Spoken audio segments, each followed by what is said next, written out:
Taurus, my earth babies, positive vibes, motivation, inspiration, elevation, love, light, positive energy, goodwill, peace and healing, abundance and prosperity all your way. Please like, share, comment, and subscribe to this page. Been a blessing to you. Check out my LinkTree. Link is in the bio. I do have some special treats there for you. Your word of the day is inner beauty. It's time to look into the gates of your soul, the gateway, which is your eyes. Look in the mirror. And then notice the beauty that you really have, the twinkle in your eyes, the sparkles, the strength, the energy, the fight that you have deep inside of you. That's the beauty. There's no beauty without pain.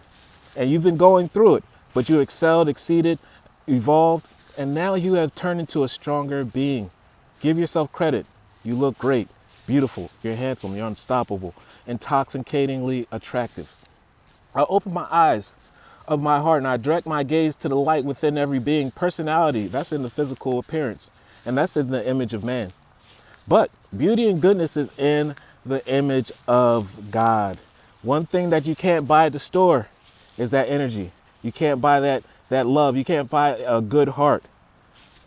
Now, you can't get that off the shelves, but you can do that by working on yourself, and that's what you've been doing. Give yourself some credit. Love one another. Be kind to one another. Love yourself. I love you too.